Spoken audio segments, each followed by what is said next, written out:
Assalamu alaikum, this is Sakina speaking again. I was asked what happened after I became Muslim with my family, and my answer to that question is that I grew closer to my father and farther away from my mother.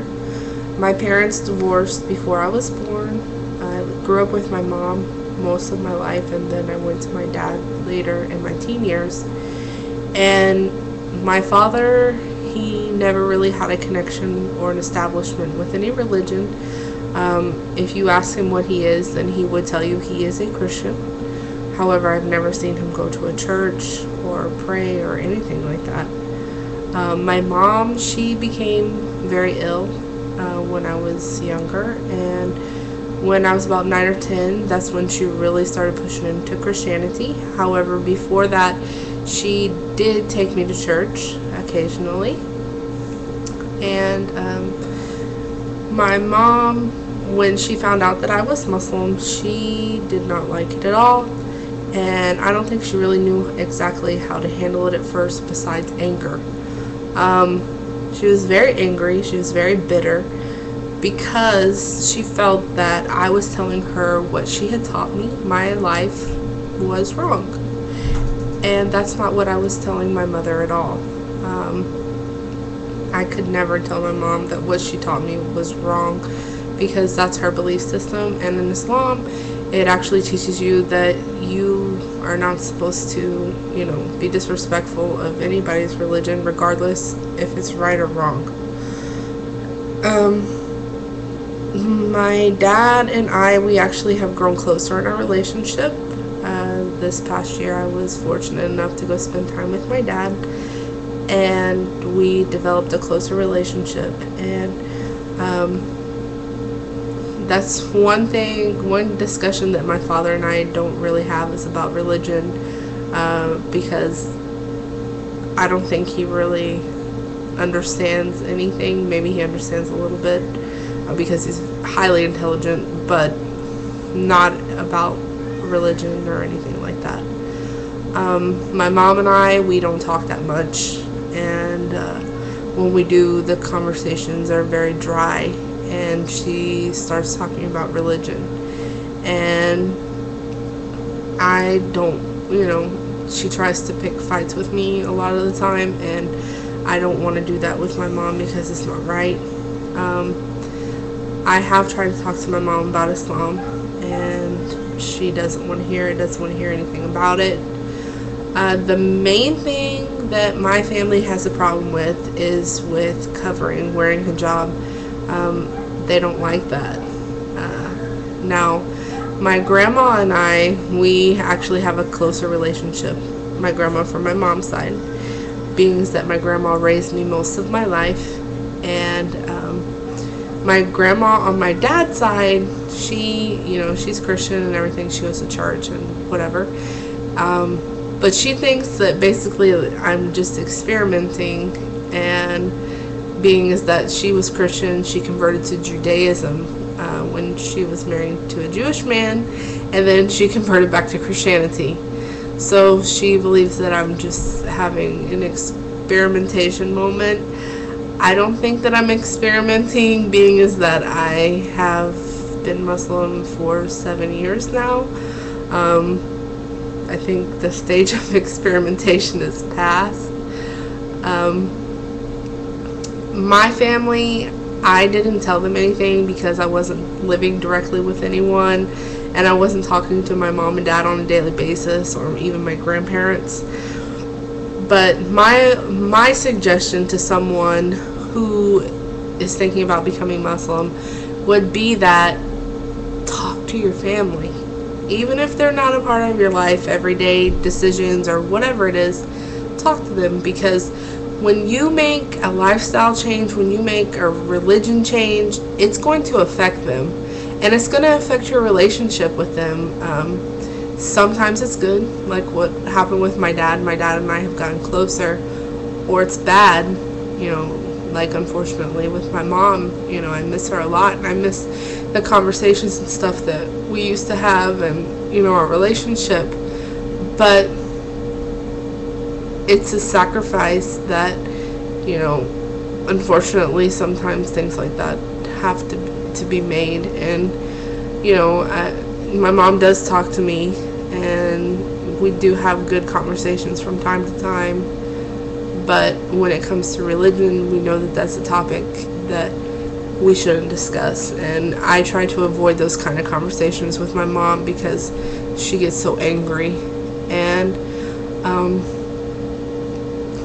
I just wanted to read 2 verses from Quran, so I'll read those for you right now.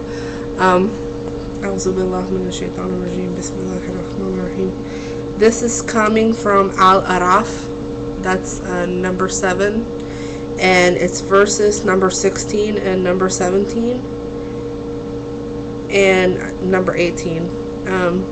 Iblis, which is Shaitan, Satan, said, "Since you have sent me astray, surely I shall lie in wait for them on your straight path. Then surely I will come upon them from the front and behind, right and left, and you will not find most of them thankful." Allah said, "Get out of this, despised, driven away. Whosoever of them follows you, certainly I will fill hell with you all."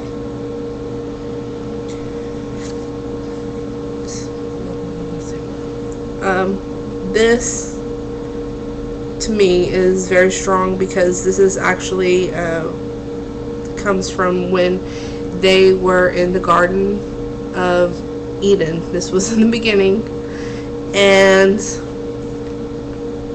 God had created man, and Satan was created from the fire, and he did not like the fact that man, being Adam, was put above him, and he got upset because, you know, he was supposed to be the beloved, and he wasn't. It was, you know, God, you know, loved the people. So this shows you, you know, that Satan is going to try anything and everything to try to get you to go on the wrong path, to make the wrong decisions, so that way you will be put in hell, you'll be put in the hellfire. And, you know, you have to be careful about the decisions that you make. And, you know, if you feel that, like in my case, what my mom was teaching me was Christianity, and I found out that it wasn't the right religion, so that's why I became Muslim, because of reading the Quran and seeing, you know, different things and being around different people. If you watched my first video, I told you about my story about how I came to Islam, and the people that I was around, they were not practicing Muslims, but I was still watching them, and I still took the initiative to find out what Islam really is and what it stands for. And when you are trying to do the right thing, there's going to come sacrifice, and it's going to be very, very hard. It's very hard. For me, it's hard because my mom is not that much in my life anymore, but I know that by me being the best that I can be and trying to show her the most respect that I can, that one day, inshallah, she will also become Muslim. And, you know, my mom even came to live with me and my husband, and like I said, my mom, she's not, you know, fully 100%, you know, mentally right. And my husband, God bless him, you know, he put up with a lot of stuff with my mom, and it's not easy, you know, when you're trying to, you want to be a part of your family, you want to do the things with your family, and you don't have that. You can't just, you know, go do things with your family because what your belief system allows you to do and what it doesn't allow you to do, you have to have some control over that and making the right decisions. And when you have kids, what are you going to expose them to? Of course, you want your children to be, close to your family, close to your husband's family, but you have to be careful what you expose them to. And my suggestion is that for people who are Muslim and been Muslim their whole lives, and then you have the people who are converts or reverts to Islam, when you see someone who is really, trying hard to be Muslim, or whatever it is, if they had just become Muslim or if they have been Muslim, need to have a support system for each other. It's very, very, very important, the support system. Because for me, alhamdulillah, thank God I have my husband that I can rely on, and I have some very close friends of mine that I can talk to and that I can rely on. It's very important. And, we have to watch our behaviors and how we act and how we treat people, because of course we're all accountable and we're all answerable to Allah subhanahu wa ta'ala. And myself, I am not perfect. I make mistakes, and we all have our issues and bad moods and all that stuff. But we have to be careful with people and their feelings, because it could be the decision to drive someone away or to bring them closer.